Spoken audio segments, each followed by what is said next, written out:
Bonjour, dans cette vidéo je vais vous parler de deux concepts japonais de l'espace, Oku et Ma, mais avant cela je dois vous expliquer ce que c'est la perception justement de l'espace, parce que finalement si aujourd'hui dans la plupart des contrées du monde la perspective telle que définie par les architectes de la Renaissance, donc à la suite de Brunelleschi et autres, prévaut, ce n'a pas toujours été le cas et ce n'est pas la seule manière de percevoir l'espace, justement.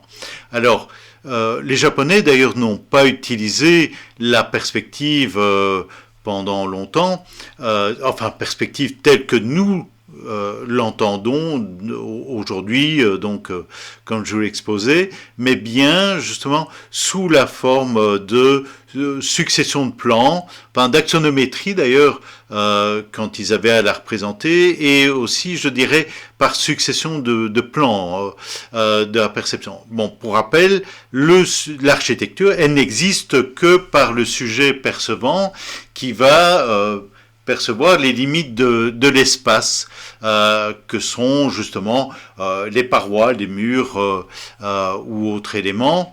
Donc voilà, et finalement concevoir l'espace progressivement par ajout d'informations progressives. Et donc en fait, de ce fait-là, eh bien, la distance que l'on a de soi par rapport à une limite devient évidemment extrêmement importante, d'une part, et d'autre part, eh bien finalement la nature des matériaux de ces limites devient elle aussi extrêmement importante. Corollairement d'ailleurs, il y a cette notion de topologie, mais que Pline le Jeune, donc cet auteur romain, développe déjà dans, par exemple, la lettre donc à son ami Gallus, où il fait référence régulièrement à ce qu'il y a derrière le mur, donc de la perception. Il décrit en fait sa ville-là, et donc ce qu'il y a derrière le mur, derrière la haie, bref. Donc il y a ce que l'on perçoit, mais aussi ce que l'on entreaperçoit ou ce que l'on perçoit en fait par d'autres moyens que les moyens visuels. Ça peut être une odeur, ça peut être un son ou autre. Donc tout ça fait l'espace. D'accord. Et je vous montre ici deux exemples par l'architecte japonais Takefumi Aida, surtout celle du bas là, qui est une installation donc dans les années 80 et qui est fait de plans de vitrage en fait maté à l'acide ou passé au papier de verre, et donc qui donne à percevoir mais pas tout à fait à voir, donc voilà l'espace, et donc les limites sont présentes mais ont un caractère aussi un peu évanescent qui est caractéristique de l'architecture japonaise. Alors d'autres exemples ici de l'architecte Takefumi Aida, donc voilà, mais toujours donc dans les années 80, où on découvre l'ordinateur, les possibilités, et justement cette relation à la 3D, mais vous voyez que dans les recherches qu'il fait, il est un des tout premiers, vraiment un des tout premiers à entamer cela, et bien finalement c'est pas par perspective. Vous ne voyez pas de perspective avec des lignes qui vont vers une fuyante. Ce sont, pour l'image en haut à droite, c'est vraiment révélateur. Il n'y a aucune ligne qui ne soit parallèle à soi. D'accord.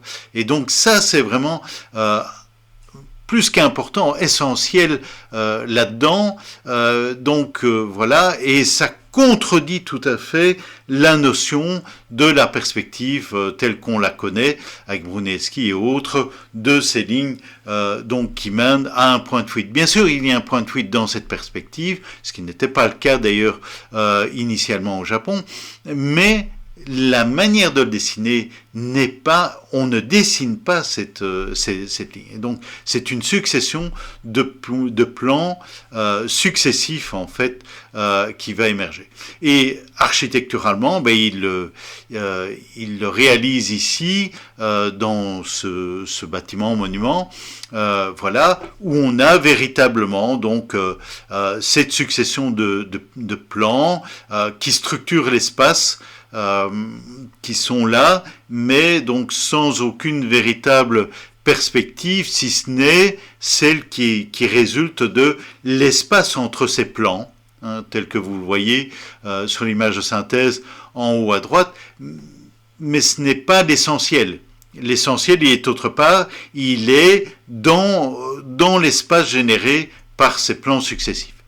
Alors, on a aussi cette notion d'échelle avec ici un bâtiment de Fumikomaki où justement il y a des notions que l'on retrouvera d'avant-plan et d'arrière-plan. À l'avant-plan ici vous avez sur la photo les bâtiments, mais à l'arrière-plan vous avez le mont Fuji et entre les deux donc la baie de Tokyo, et donc en définitive, voilà, il y a cette relation à un espace aussi qui est plus vaste et qui ne se limite pas justement donc au point de fuite. Bien sûr, ici, d'une certaine manière, le mont Fuji sur la photo est le point de fuite, mais c'est cette succession d'éléments qui est plus importante que le point de fuite en lui-même.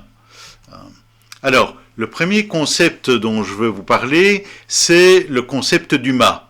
Donc, mât est une lecture un mode de lecture d'un des caractères donc d'origine chinoise, mais utilisé par les Japonais. Et donc, vous l'avez sur les trois images, donc la vue initiale, et puis ça déformé, et ensuite ici en dessous l'image ou l'idéogramme plutôt dans ce cas-ci que l'on utilise aujourd'hui. Alors qu'est-ce que c'est que cet idéogramme? Eh bien finalement ce sont deux grosses portes de type de la cité interdite par exemple à Pékin et autres vraiment très lourdes qui sont fixées donc au moins en bas, mais on imagine en haut aussi, et entre lesquels passe la lumière du soleil. Alors ça, c'est essentiel. Alors, par parenthèse d'ailleurs, c'est tout de même assez incroyable, et pour les architectes, c'est même jouissif, presque, d'avoir finalement des idéogrammes, donc des éléments qui vont permettre de faire passer un message qui reprennent des éléments d'architecture. Bon, ça montre l'intérêt, et même plus que l'intérêt de la chose. Alors, ici, donc, qu'est-ce qui va se passer? Eh bien, dans ce cas-ci, par cette fine fente, là, parce que ces portes sont tellement épaisses qu'on a besoin de cette fente pour pouvoir justement les ouvrir et les fermer, eh bien le soleil va se déplacer. Alors vous imaginez maintenant, vous mettez en zazen dans une pièce face à un mur et avec cette porte ou cette fine ouverture derrière vous, et donc vous restez la journée face à ce mur, des moines le font, et vous allez en fait voir l'espace se révéler progressivement avec la lumière qui vient donc de l'arrière gauche, mais qui va frapper l'angle par exemple droit de la pièce ou le mur droit de la pièce, et puis se déplacer progressivement vers la gauche, donc au fil de la journée. Bref, vous aurez découvert progressivement, donc vous êtes dans la pénombre, mais vous découvrez progressivement des fragments de la pièce. C'est notre mode de perception de la pièce jusqu'à la nuit tombée. Et donc, en fait, qu'est-ce qui se passe? Eh bien, moi, en tant que sujet percevant, je suis immobile, ou relativement immobile, en tout cas le plus immobile que je puisse être, voilà. Mais c'est le rayon du soleil, le rayon de lumière, hein, on va beaucoup parler de lumière évidemment ici, et donc en fait qui se déplace et qui matérialise l'espace parce que venant frapper plutôt une paroi, eh bien il la révèle et donc il révèle les limites de l'espace et donc les limites de l'architecture. Donc voilà, mais le seul élément en mouvement ici, c'est la lumière. Le sujet percevant et l'architecture sont immobiles. Alors, c'est un concept qui a été développé par Arata Isozaki dans les années 70 et puis 80, au travers d'ailleurs d'une exposition donc à Beaubourg, et j'ai eu l'occasion de travailler avec Isozaki sur une deuxième exposition qui malheureusement n'a pas vu le jour, mais bon, voilà, qui aurait dû être la suite et aurait été, je vous prie de croire, extrêmement intéressante et importante. Alors, comme exemple, moi je vais vous montrer non pas une architecture de Arata Isozaki, mais une architecture de Toyo Ito, la maison pour sa sœur. Sa sœur avait des problèmes psychologiques, et donc il construit en fait cette espèce de cocon replié sur lui-même, mais pour lui donner malgré tout une relation au temps, parce que ça c'est l'essentiel, hein, notre relation à l'espace, elle est aussi temporelle. Hein. Bon, Gideon parlait déjà il y a bien longtemps de cette notion d'espace-temps, et donc ici on a cette fente dans la toiture avec la lumière qui va venir se déplacer telle celle d'un cadran solaire, hein, donc voilà. Et donc dans cette neutralité, parce que la courbe ici est en plus une neutralité, eh bien tout à coup il y a donc une matérialité qui se fait par le déplacement donc de la lumière pendant la journée. Alors le deuxième concept sur lequel on va travailler, c'est le concept de Oku. Alors ici, vous avez de nouveau les trois modes de représentation, hein, donc le mode initial, sa déformée et l'idéogramme contemporain. Alors ici, on a trois éléments. On a en haut le toit de l'habitation, du bâtiment. On a en dessous qui clignote à l'écran là, eh bien donc la flamme, donc parce que une habitation japonaise, entre autres, est extrêmement sombre, d'accord. Tanizaki, l'éloge de l'ombre. Hein, donc ça, je vous suggère de lire ce petit ouvrage. C'est tout de même essentiel, en tout cas pour se former justement à un autre univers, une autre manière d'aborder l'espace et l'ensemble de la culture japonaise par extension. Et en dessous, on a deux mains. Alors ça veut dire quoi? Ça veut dire que je cherche à tâtons dans un espace sombre quelque chose. Donc je me déplace. Alors ici, si vous vous souvenez, avec main, le sujet percevant est immobile, d'accord? Ici, le sujet percevant se déplace et il va vers la lumière artificielle cette fois-ci, qui est immobile, si ce n'est bon la flamme qui vacille, certes, mais qui est relativement immobile. Donc, enfin, en tout cas, le support, parce que je vais venir tout de même à cette nuance après, et donc, en définitive, je me déplace vers la lumière. Donc, voilà. Alors, cette non-immobilité de la lumière, d'une certaine manière, avec la bougie, va faire que ça va révéler, finalement, certaines parties de la pièce, plus que d'autres, et ainsi de suite. D'accord ? Donc on a ici de nouveau une perception de l'espace qui est partiellement visuelle, hein, et fragmentaire, mais aussi, je dirais tactile à certains moments, mais kinesthésique. Tout le corps, en fait, est en mouvement et donc parcourt l'espace et vit l'espace de cette manière-là.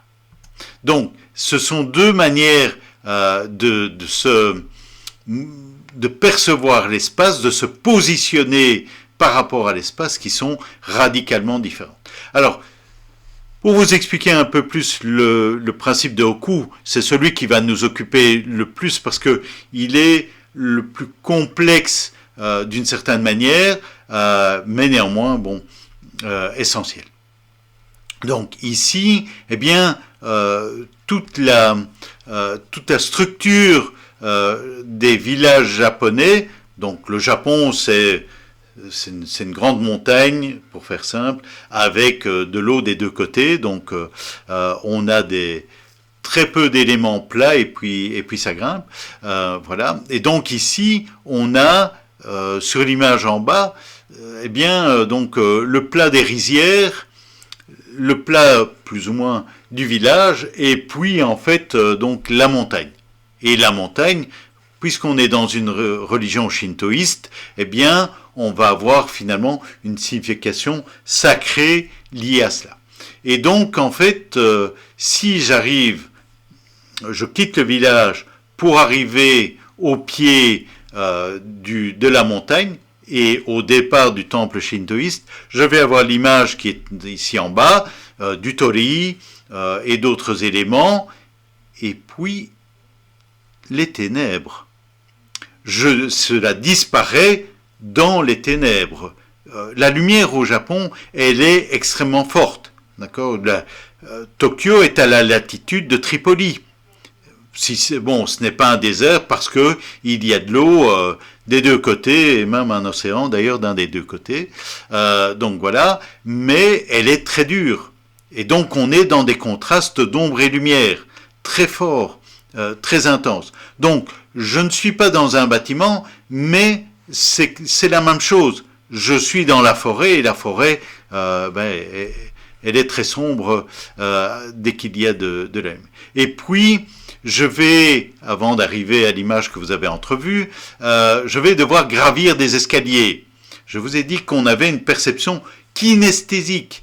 Alors maintenant, vous vous mettez en situation à nouveau, les hommes comme les femmes, vous êtes en kimono, vous avez des getas, alors pour les hommes d'ailleurs, ce sera même des getas en bois, encore un peu plus difficile, et vous avez à gravir ces marches en fait dans du granit, et elles font à peu près 25 par 25 de côté. C'est pas les marches telles qu'on les connaît habituellement dans les bâtiments contemporains, que ce soit dans le monde, adaptés à la marche. Non, ici, vous devrez justement vous faire un effort pour avancer. Et donc, en définitive, vous avez avancé, les premières marches, ça va aller, mais après, vous vous retrouvez dans les ténèbres. Et donc, vous devez vraiment vivre l'espace par votre corps, à ce niveau-là.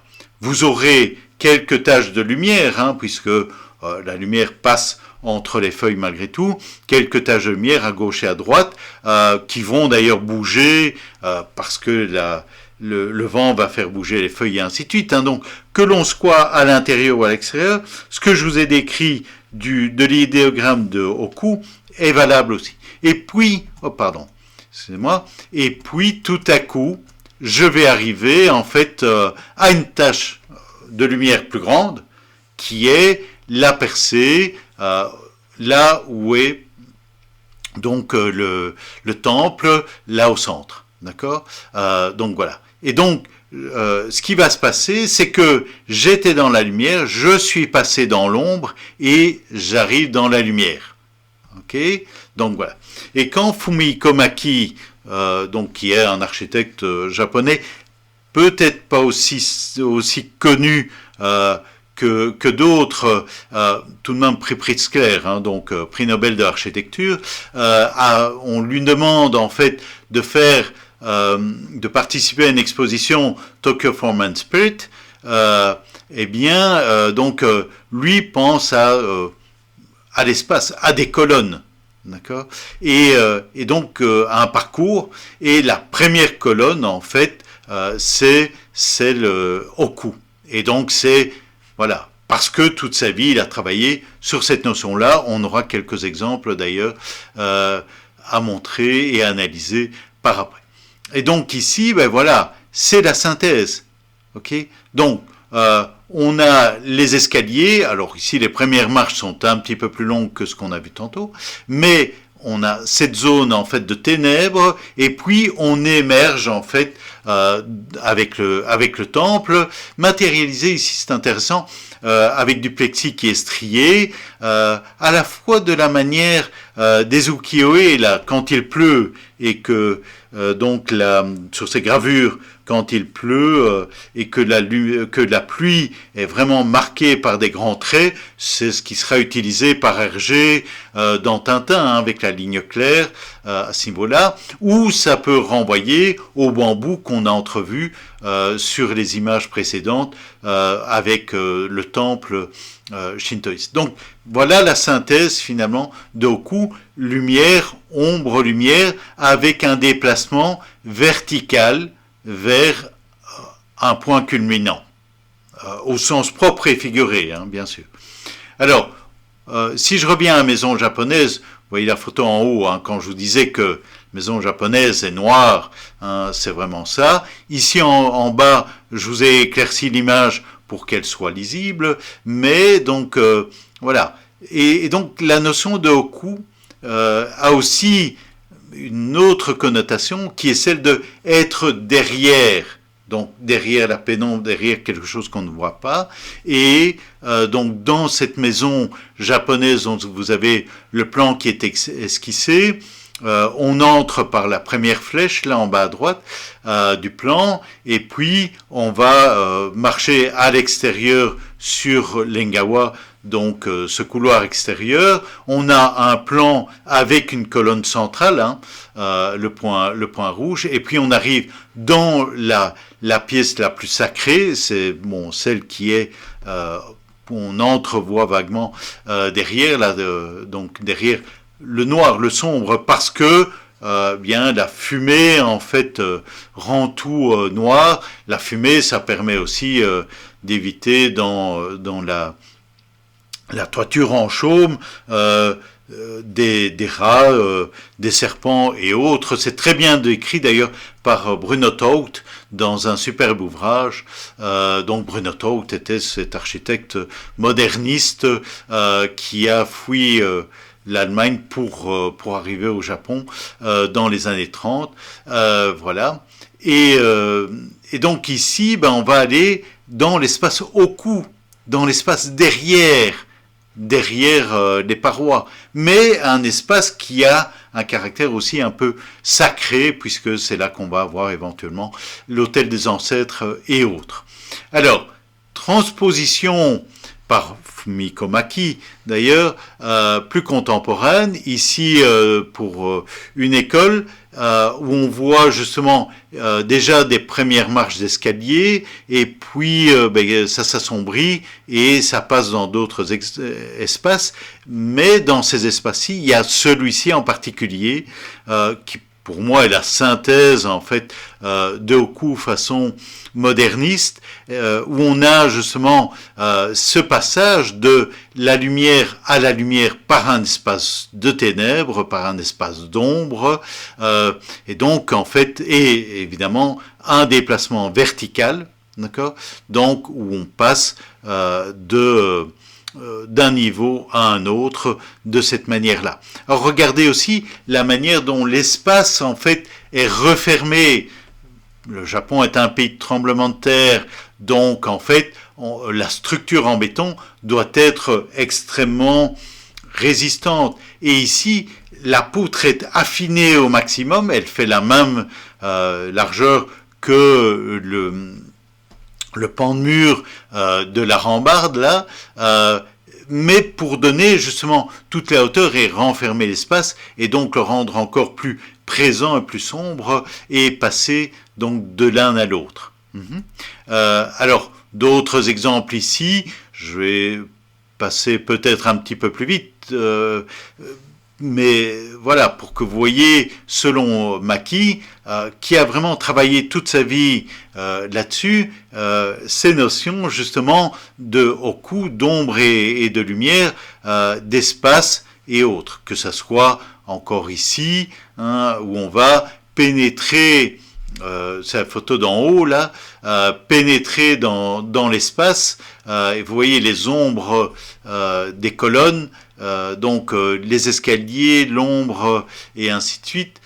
La manière de structurer l'espace par oku, ou même ici au bâtiment Spiral, donc pour Wako, vous avez finalement, voilà ici, ce passage dans le bâtiment. Alors aujourd'hui, très difficile évidemment de mettre les escaliers à l'ombre parce que il y a des dangers de chute ou autre, mais vous voyez que malgré tout, il y a des traces d'ombre sur les escaliers, ce qui ici renforce finalement la perception en 3D et ne rend pas si finalement périlleux la montée dans l'ombre malgré tout, mais vous voyez qu'il y a des parties qui sont clairement dans l'ombre, et puis on arrive à l'étage et on redescend parce que c'est une mise en scène finalement pour des défilés de mode et autres, mais vous voyez les nuances, mais toujours en fait cette manière justement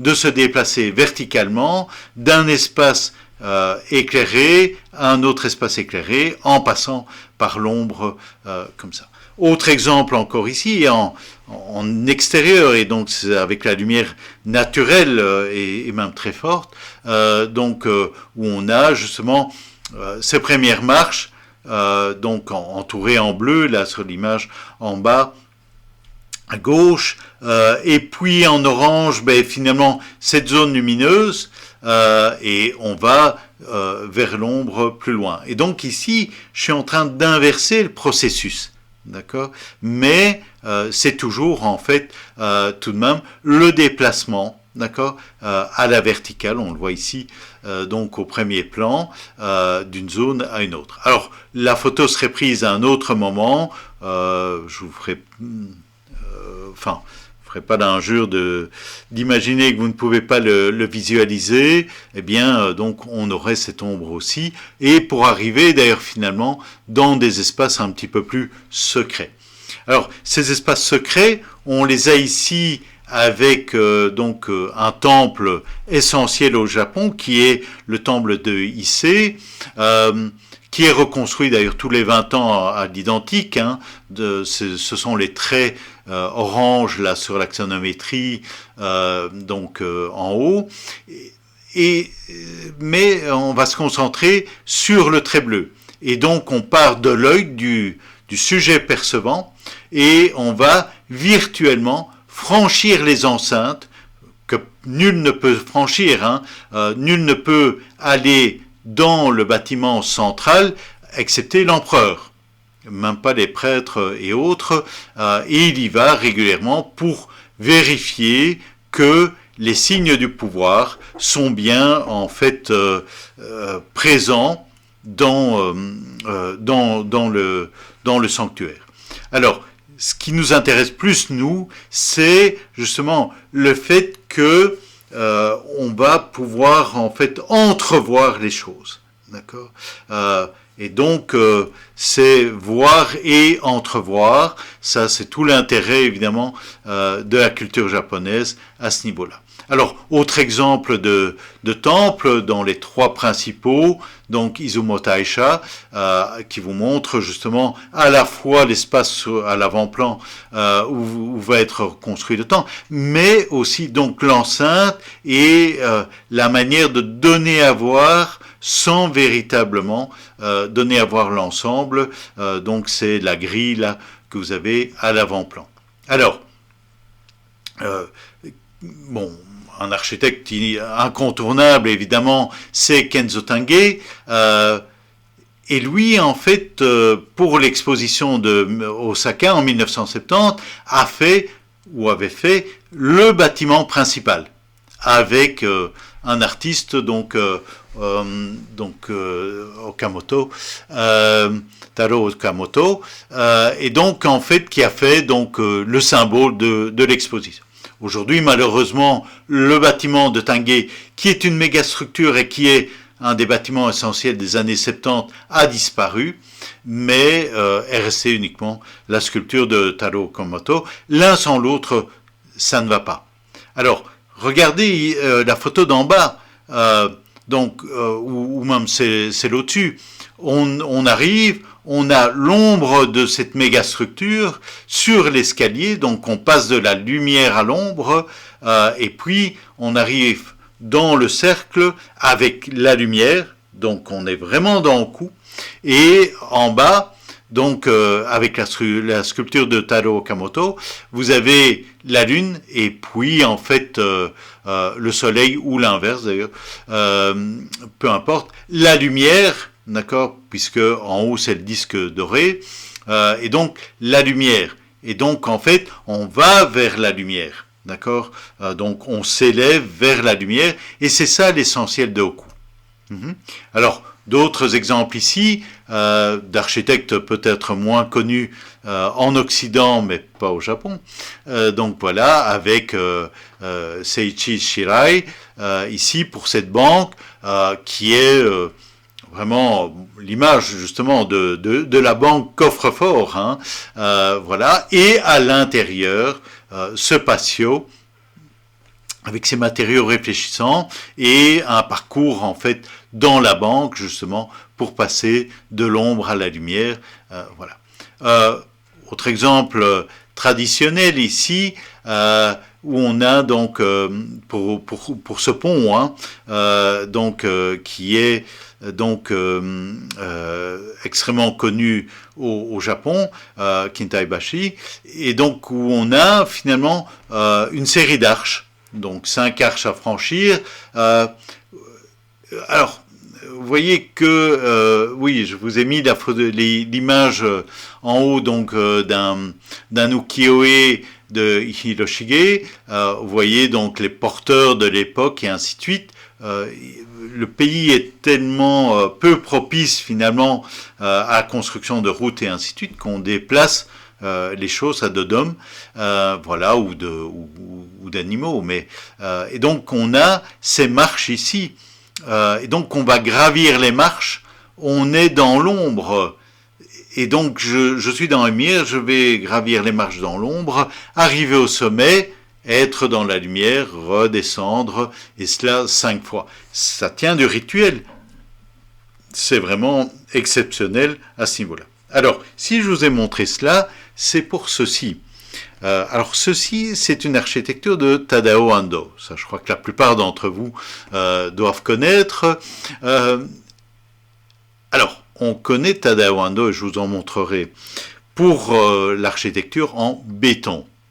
Bon, pour avoir eu la chance de le côtoyer, ce n'est pas ce qu'il préfère. D'accord ? Il fait ça très bien, mais son rêve, c'est plutôt de construire en bois. Et aussi d'une manière moins, moins éternelle, entre guillemets, qu'en béton, et donc une architecture plus temporaire. Et ici, il y a un projet qui lui tenait énormément à cœur, qui malheureusement n'a pas été réalisé tout à fait là où il l'avait imaginé, mais néanmoins. Donc c'est un théâtre temporaire qui devait être construit non pas sur la surface en dur que vous voyez, mais comme sur la maquette là au-dessus, eh bien sur un étang. Alors, vous ne voyez pas l'étang. Oui, mais c'est un étang qui est couvert en fait de nénuphars. Je vous montrerai un exemple qu'il a réalisé par après. Hein. Donc voilà. Et donc voilà, sur la maquette ici, on a cette structure d'échafaudage qui est au milieu de l'eau avec les feuilles de nénuphar, d'accord. Et on a donc cette amplification du côté miroitant, qui est essentielle à cela. On y reviendra après avec la notion de pika pika. D'accord. Alors ici, donc, qu'est-ce qui se passe? Eh bien, sur la photo du bas, on voit bien, on est dans le même cas de figure que le pont, là, le Kintaicho. On monte et puis on arrive en fait au sommet. Là, on entre dans le bâtiment, dans l'ombre, mais la toiture donc qui est rouge là, mais c'est de la toile translucide, et donc tout à coup on est dans la lumière, donc on est passé de la lumière à l'ombre pour retrouver donc la lumière, et on est bien dans Oku. Alors voilà, je vous ai promis qu'on parlerait de la notion de pika pika, de brillance, et de contraste d'une certaine manière, avec cet exemple ici d'une construction traditionnelle dans le sud du Japon, avec plusieurs éléments. Alors, si je prends, on va commencer par le mur du fond.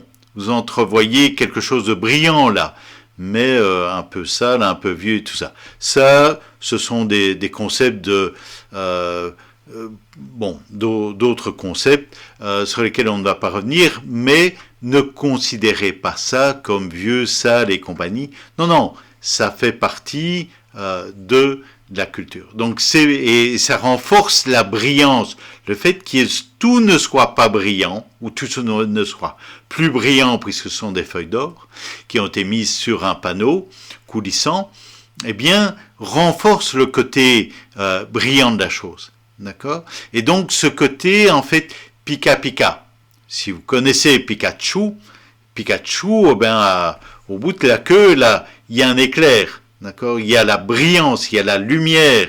Et donc, c'est ce qu'il y a ici aussi. Et donc, le fait d'avoir l'ombre, donc la lumière très forte sur l'Engawa, sur le couloir extérieur, et puis l'ombre de la pièce, et de retrouver la lumière sur la paroi du bout, mais ça c'est essentiel, d'accord? Et ça renforce la chose.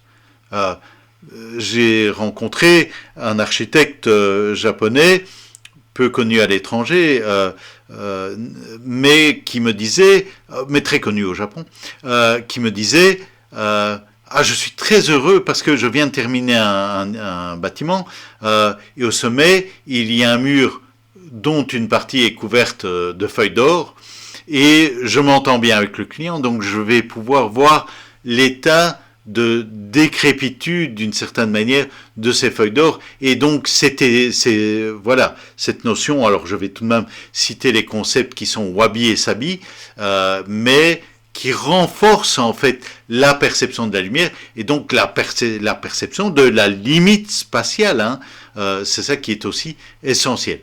Donc voilà, et à l'avant-plan, enfin, ou en tout cas entre la lanterne et donc la paroi là, brillante, ben, on a aussi un élément brillant qui est une sorte de fontaine où c'est simplement l'eau qui dégouline comme ça, et donc voilà, et donc on a de nouveau cette brillance en fait et ce scintillement qui est là. Et donc on a aussi cette notion d'ombre et de lumière, hein. L'étang est très sombre, mais avec des éléments en lumière, des pierres, la lanterne, et puis cet élément brillant, et ainsi de suite. Voilà. Alors, je vous mets l'inévitable maison Azuma, mais pas la vue habituelle. La vue habituelle, en fait, je vous la montrerai après. Mais dans les tréfonds de la maison, à l'étage, mais néanmoins, on a justement une pièce sombre avec des prises de lumière. Et donc on est passé de la lumière à l'ombre, à la lumière, et à l'espace en fait le plus intime de la maison. D'accord? Donc le plus éloigné de la rue, et ça c'est Oku façon Ando, je vous en montrerai d'autres après. Et, bon, je vous montre avec le plan, la vue que l'on a habituellement en tête, donc de cette cour et tout ça, c'est un élément intéressant, mais sachez que c'est beaucoup plus complexe que ceci. Alors, Oku façon Ando, ici beaucoup plus marquée, avec donc une chapelle pour mariage, d'ailleurs avec un hôtel à côté. Les Japonais se marient souvent selon le rite catholique. Et donc, en définitive, ici, il y a tout un parcours. Et donc, c'est le trait rouge là sur le plan qui fait que je suis dans le parcours. Alors, cette fois-ci, je vais descendre parce que, bon, l'hôtel est en hauteur, la chapelle plutôt est un peu plus bas, mais néanmoins, et donc là, ici, j'ai cette notion de progression zigzag. C'est une manière de faire oublier l'objectif. De la même manière que quand j'étais dans la lumière, que j'allais dans l'ombre, et puis pour me retrouver dans la lumière, eh bien, je ne voyais plus l'objectif, même si je l'avais vu au début. D'accord? Et donc ici, sur les traits rouges, eh bien, vous voyez que je vais descendre des marches d'escalier, faire en fait tourner à gauche à 90 degrés et puis à 180 degrés de l'autre côté. Pour arriver en dessous du passage, là, et arriver enfin dans la chapelle. D'accord? Donc voilà ici, et encore, je me suis mis un peu de côté pour vous montrer l'ensemble, mais quand vous arrivez en bas des escaliers, vous ne voyez pas véritablement la chapelle. Et donc, en fait, on est dans la lumière, mais on est dans le même principe, c'est-à-dire je me déplace avec des verticalités en plus, mais je me déplace dans le hors-vue, dans le non-vu, d'accord, à ce niveau-là.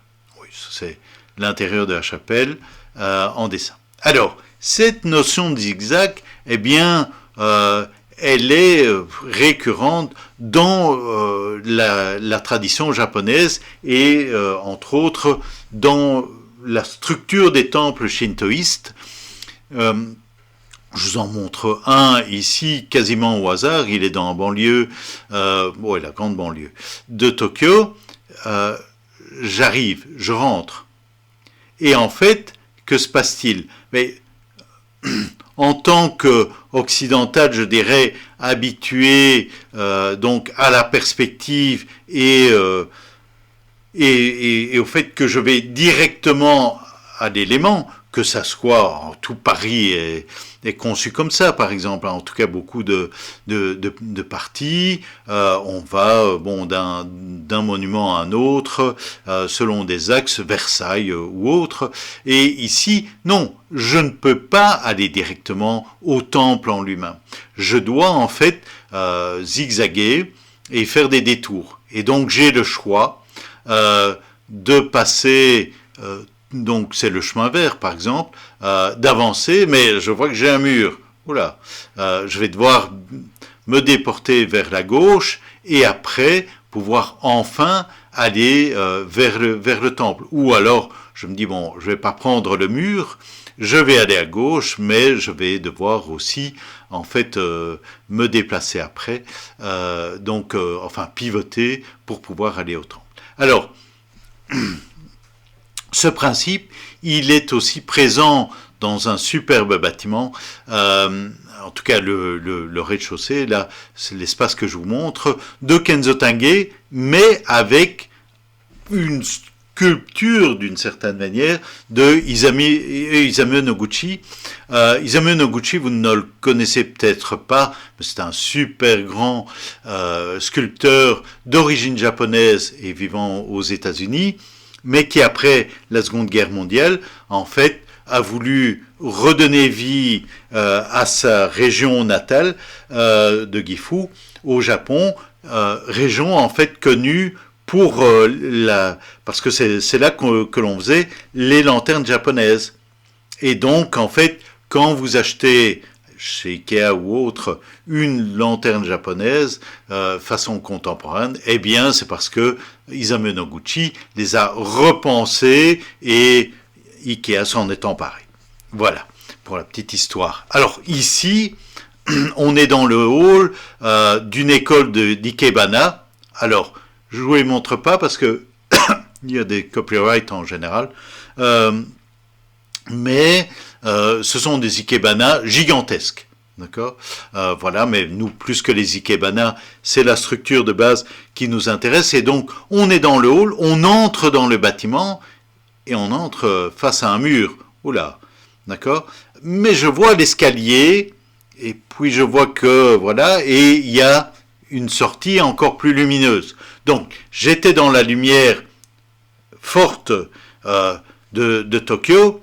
Je rentre dans le bâtiment qui, sans être vraiment sombre, n'est pas aussi illuminé que l'extérieur, et puis je vais me retrouver dans un espace, je dirais, semi-extérieur, là, et donc je suis vraiment dans l'ombre et la lumière, et puis après, avec l'éclairage naturel et artificiel, vous voyez que on retravaille chaque escalier de cette manière-là, et donc il y a cette notion du cheminement zigzagant aussi qui est présent, et avec tous les supports donc pour les ikebana gigantesques de cette école Shogetsu.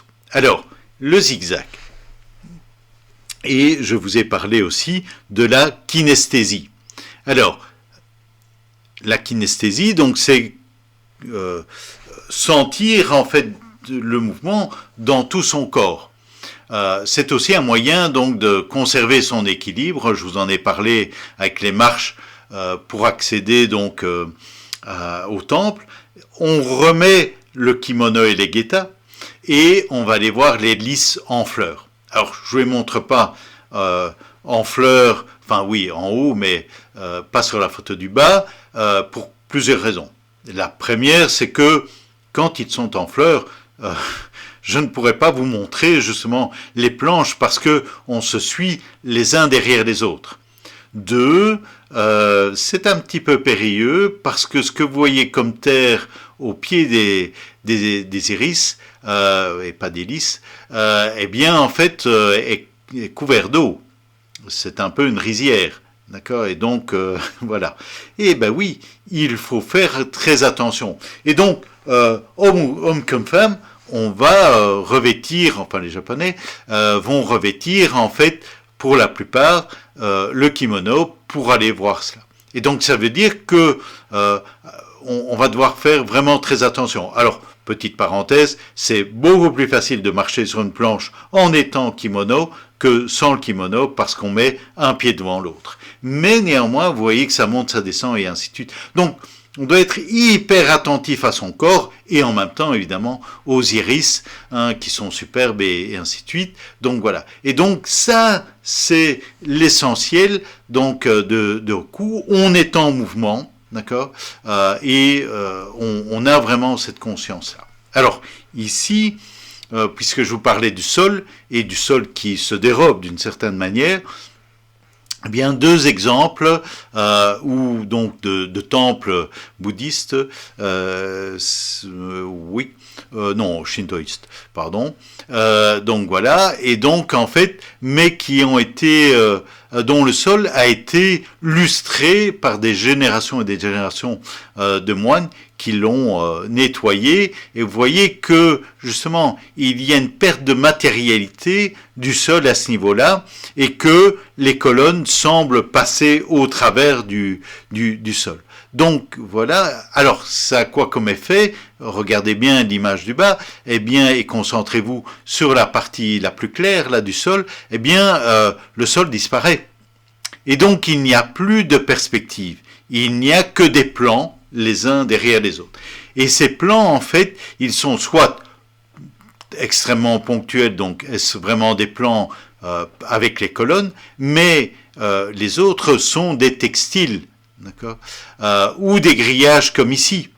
Et donc, vous voyez, cette notion de succession de plans dont je vous parlais déjà au tout début avec Takefumi Aida, on les retrouve ici de cette manière-là. Alors, on va aussi les retrouver avec Arata Isozaki. Je ne sais pas si vous ne le connaissez, mais c'est un de ces multiples prix Pritzker, donc prix Nobel d'architecture, avec le bâtiment emblématique des années 70 dit postmoderne, donc le musée de Gunma, voilà, où on va retrouver non seulement le travail de l'espace, de la structure, de l'évidement, de l'ossature et autres, et des écrans, mais aussi au cou. Alors, si vous regardez l'axonométrie qui est en bas, donc je rentre par en bas la zone là qui est avec les deux parois vitrées quadrillées, et puis je pivote à droite de 90 degrés et j'arrive en fait sur ces escaliers. D'accord ? Alors, ces escaliers ici, on ne les franchit pas. Il y a des escaliers juste à côté, mais peu importe. C'est au cou. On est en plein dans le haut cou. Et regardez cette perspective que Isozaki fait à l'époque, où justement cette partie un peu monumentale est présente, et donc c'est la notion de haut cou. Donc on a ces marches, on a la lumière, l'ombre, la lumière, on a presque un petit bâtiment emblématique, c'est l'arrivée de l'ascenseur, mais enfin peu importe, dans ce cas-ci, et donc en fait tout y est, mais de l'ordre symbolique. Voilà, et voilà ici donc le faux escalier au cou à gauche et le vrai en fait de déambulation à droite. Alors, je pourrais vous parler aussi de toutes les analyses faites par Fumiko Maki et son laboratoire à l'université de Tokyo, auquel j'ai été associé à certains moments, sur justement au cou, la profondeur de champ et ainsi de suite. C'est bon, je vous laisse regarder les images. C'est déjà extrêmement lisible et pertinent, les limites de la manière dont il se passe des choses avant, après, des successions de plans, des cheminements zigzagants et ainsi de suite. Alors, corollairement, ça nous ramène justement à la tradition avec cette vue donc d'une gravure de Hiroshige où on voit cette notion d'avant-plan et d'arrière-plan et de grille entre les deux. D'accord ? Donc vous avez l'intérieur de la pièce, cet espace intermédiaire du seuil là, donc avec les parois coulissantes, puis la grille, et puis la vue et le mont Fuji. D'accord ?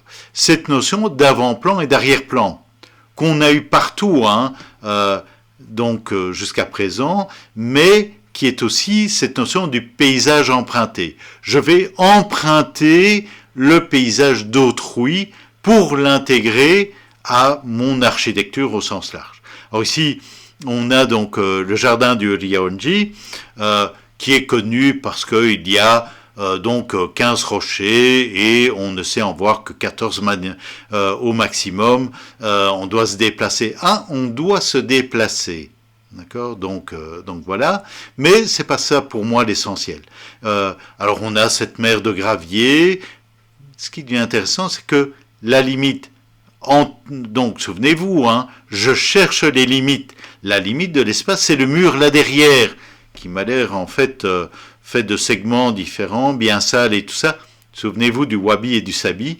Donc, cet aspect de décrépitude, entre guillemets, qui tout à coup fait scintiller la lumière. Et c'est ce qu'on a, donc c'est un mur en terre, protégé par un toit, et qui se noircit progressivement, et puis voilà. D'accord ? Mais on a aussi le scintillement de la lumière sur la verdure des arbres du jardin du temple voisin, puisque les temples sont les uns à côté des autres, et donc j'emprunte la vue, en fait, ou une partie aux voisins de cette manière-là. Donc voilà. Alors ça, si je vous expliquais ça, c'est aussi pour vous montrer ici ce temple de Ando. Malheureusement, les photos dans les publications sont des photos qui ont été prises trop tôt.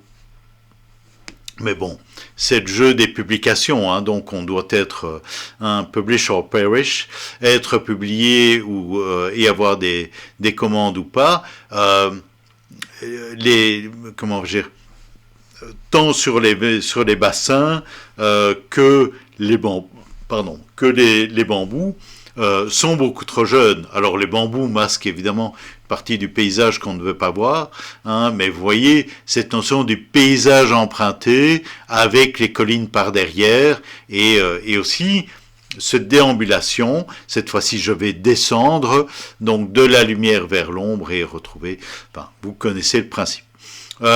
D'autres exemples ici encore avec des détails qui sont en fait justement au niveau de la lumière.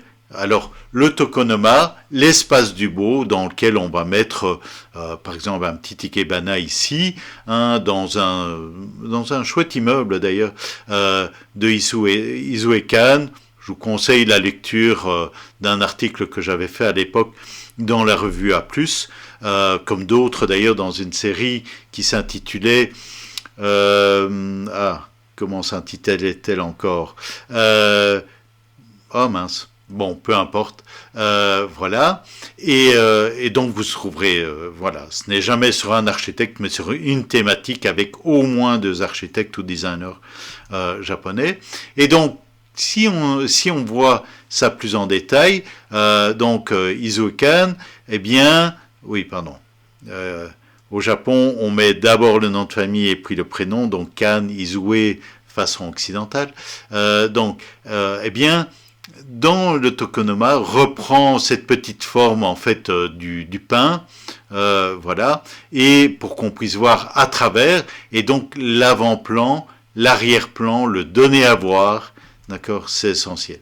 Et donc c'est le même principe ici, hein, avec les graviers, les rochers, les soudarés, donc les écrans en fin bambou, la lumière, l'ombre, et puis on va retrouver la lumière, et en haut je vous ai mis un schéma, toutes les variations d'écran que l'on peut faire, donc pour donner de la profondeur d'espace, et donc c'est vraiment ça.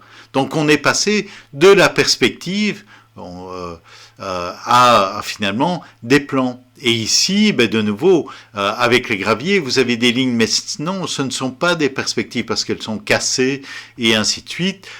Et dans ce temple ici de Rokkaku, eh bien donc on a façon contemporaine ou des années 80, eh bien on a cette notion de long, ombre, lumière, ombre à ce niveau-là, qui est une variation en fait sur... enfin, on était dans la lumière, on a eu l'ombre, la lumière, l'ombre et ainsi de suite.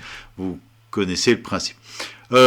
Toyoto, avec un bâtiment temporaire ici, mais surtout ce qu'on y faisait.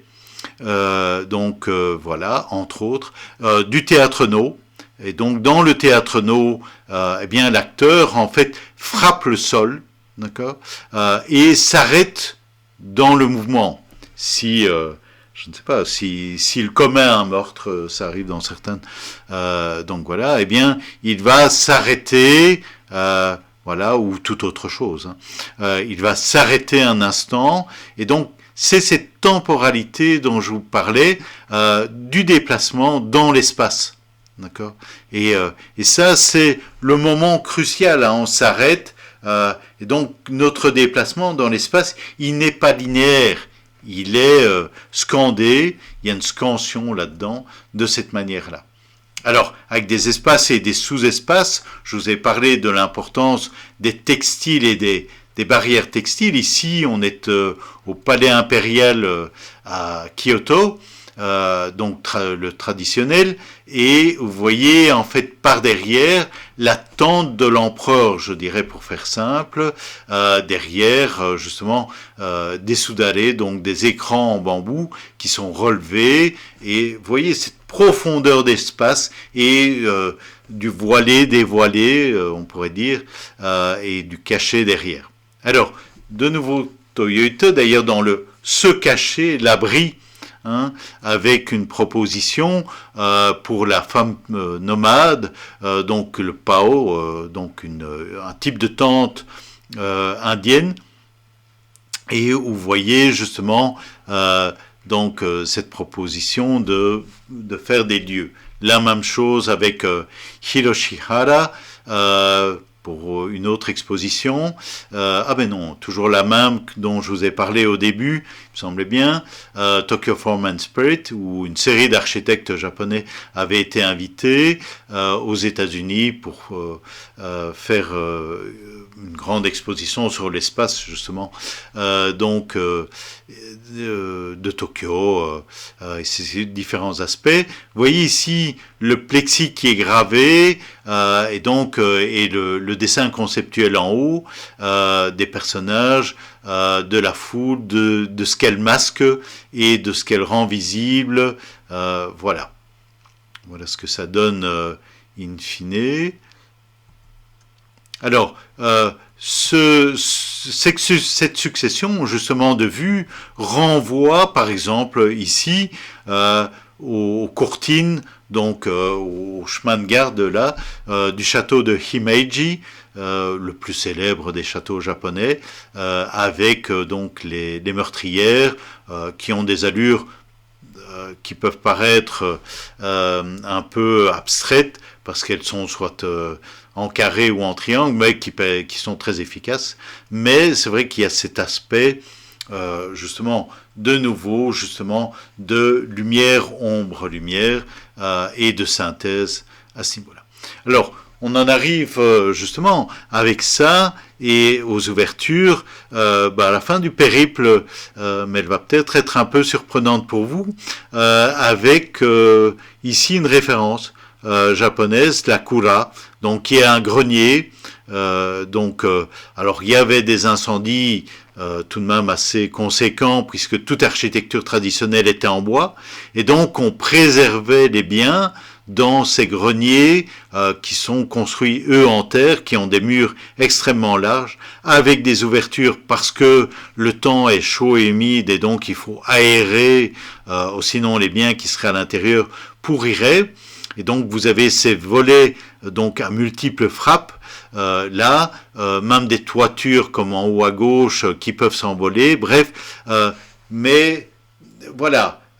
C'est un objet, mais qui a, on le voit très bien avec la photo en bas, qui a cette profondeur dans l'espace. Donc, on retrouve les escaliers d'une certaine manière, mais virtuellement ou visuellement plutôt. Donc voilà, et où on va passer de la lumière à l'ombre et parfois la lumière, s'il y en a à l'intérieur, mais elle sera artificielle. Et donc, en fait, finalement, la synthèse, elle est peut-être ici, de cet aspect-là en tout cas, et c'est un bâtiment de Le Corbusier. À Tokyo, le musée national, alors avec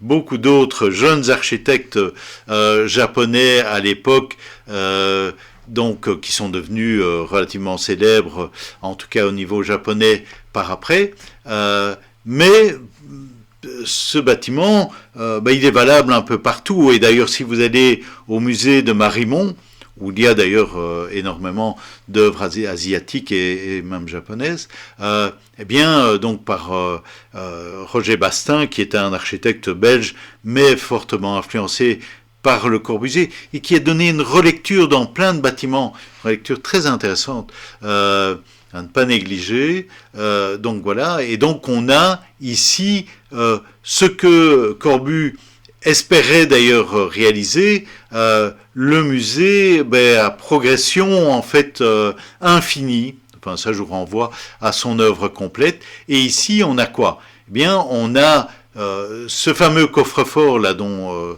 je vous parlais pour la banque, voilà, et on va en fait sur pilotis, ça c'est Corbu, et on va se passer en dessous, devoir zigzaguer, donc c'est la flèche orange en bas, voilà, et donc on va passer de la lumière, vous voyez la lumière forte, et encore, ce n'est pas le moment le plus fort, on est en automne, voilà, pas en été, vous voyez, on voit à travers les arbres, donc voilà, mais voilà, cette lumière forte, puis l'ombre, et on va devoir un peu se frayer un chemin pour arriver dans la partie centrale ici, je suis déjà à l'étage, mais néanmoins, voilà, qui est finalement donc la lumière. Donc on a bien lumière, ombre, lumière et déplacement et ainsi de suite. Voilà. Et en plus, un concept dont je n'ai peut-être pas beaucoup parlé, mais vous avez vu le mot apparaître à gauche à certains moments, la Daikoku Bashira, la colonne mère qui fait le lien donc entre la terre et le ciel. Voilà. Donc, vous voyez que ces concepts, c'est ça que je voulais dire pour terminer, ce sont des concepts en fait universels, intemporels. Donc on va les retrouver partout et peut-être pour les architectes, l'utiliserez-vous dans votre architecture. Voilà, merci de m'avoir accompagné dans cet exposé peut-être un petit peu long, mais quand je parle du Japon, ce n'est pas de limite d'une certaine manière. Si vous avez apprécié, un petit pouce, il y a d'autres vidéos qui peut-être pourraient vous intéresser sur la chaîne. Voilà.